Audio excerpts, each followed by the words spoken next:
آتے بھی ہیں, محبت بھی کرتے ہیں, اور خطرہ بھی ظاہر بات ہے آپ کو ہے. تو مجھے یہ بتائیں کتنے گارڈ رکھے ہوئے آپ نے ماشاءاللہ؟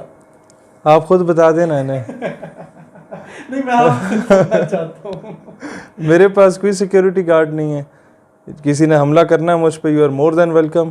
جب تک میرے رب نے مجھے بچانا ہے وہ بچائے گا مجھے. اور اگر کسی تصویر میں آپ نے سیکیورٹی گارڈ دیکھے بھی ہیں میرے ساتھ, تو وہ کسی جگہ پہ میں خطاب شتاب کرنے گیا ہوں تو لوکل انتظامیہ نے مجھے سیکیورٹی دے دی ہو تو دے دی ہو. نہ میرے پاس کوئی اس طرح کی بہت بڑی گاڑی ہے. 2008 ماڈل کی گاڑی ہے میرے پاس, اور وہ بھی اس کا انجن سارا ٹوٹ ٹاٹ گیا تھا ایکسیڈنٹ میں. تیسری بات, میرے دونوں پاؤں میں اور بائیں بازو میں راڈز اور نیلز اور پلیٹس ہیں. 140 کی سپیڈ میں میری گاڑی لگی تھی اور مرتے مرتے میں بچا تھا. یہ 2014 کی بات ہے. اس کے باوجود میں الحمدللہ جب چلتا ہوں تو یہ بڑے بڑے لبرل مافیا کے دھوئیں نکل جاتے ہیں. یہ مجھے پتہ ہے کہ کتنی تکلیف میں چلتا ہوں, کتنی تکلیف میں آدھا پونا گھنٹہ کھڑے ہو کے تقریر مجھے کرنی پڑتی ہے, یا جس طریقے سے کرنا ہے. ادروائز ابھی تک اگر مجھے بچایا ہوا ہے تو یہ اس ہستی نے بچایا ہوا ہے کہ ہم نے کسی کو بخشا نہیں.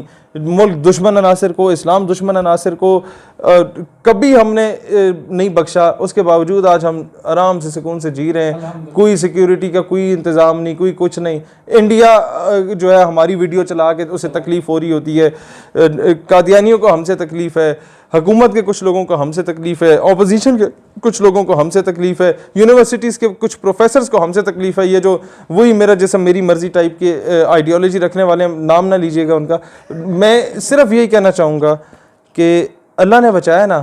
یہ ایک جو لوگ ہمیں سن رہے ہیں ہمارے نظریاتی فالوورز سمجھیں یا ہمارے نظریاتی دوست سمجھیں, ہمارے نظریاتی پیر بھائی سمجھیں, ایسے نظریے میں دوستو, اگر آپ لوگ یہ دیکھ لیتے ہو کہ میں نے سارا کچھ کرنے کے باوجود without having any sort of security میں زندہ ہوں نا, لہٰذا تمہیں بھی کام کرنے سے گھبرانا نہیں چاہیے کہ پتہ نہیں 6 گارڈ آئیں گے تو میں کام کروں گا, پتہ نہیں ایس ایچ او کی کہے گا.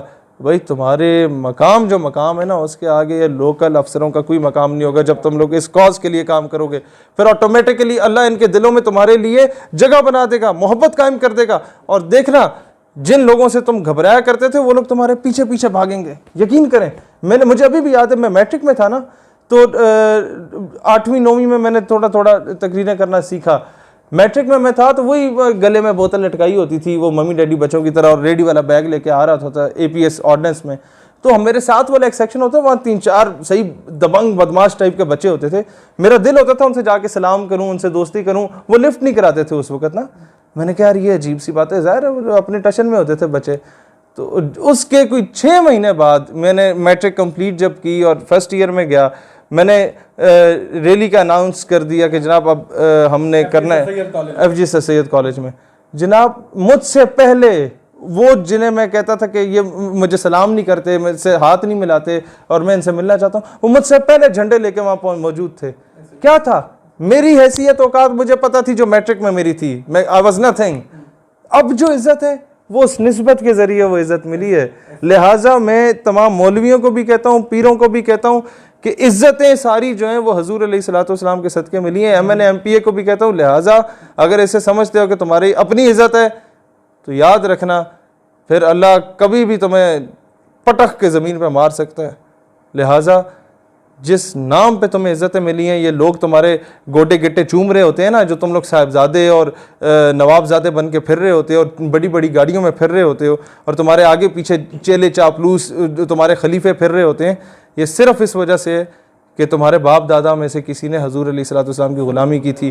لہٰذا آج جب ان کی ختم نبوت یا ناموس رسالت کا معاملہ آتا ہے تو جھگیوں میں نہ بڑھ جایا کرو. تمہارا کام ہوتا ہے پریکٹیکل فیلڈ میں نکلنا. یہ اس کو برا مانے یا اچھا مانے, I don't care, I damn care. میرے لیے حضور علیہ السلام سے بڑھ کے کوئی, ان کی ختم نبوت سے بڑھ کے کسی کی عزت نہیں ہے, اور انہیں نکلنا چاہیے. یہ ان کے مرید ان کے پیچھے جھلے پاگل ہوئے ہوتے ہیں, پوری سندھ سے ٹرینیں بھر کے آ رہی ہوتی ہیں ملتان میں, اور ایسے موقع پہ یہ لوگ ڈھگے بن کے خاموش بیٹھے ہوتے ہیں. ہم نے خود وٹنس کیا ہے. سر میں پاکستان کا کون سا پیر ہے جسے نہیں جانتا, یا مولوی ہے جسے نہیں جانتا. جو کام کرتا ہے ہم اس کی قدر کرتے ہیں, چاہے وہ کسی بھی امیر ہو غریب ہو, کوئی بھی, ہم اس کے گٹوں میں بیٹھتے ہیں جو کام کرنے والا آدمی ہے. میں فقط خاک ہوں مگر نام محمد سے نسبت, بس یہ ایک رشتہ ہے جو میری اوقات بدل دیتے. واہ.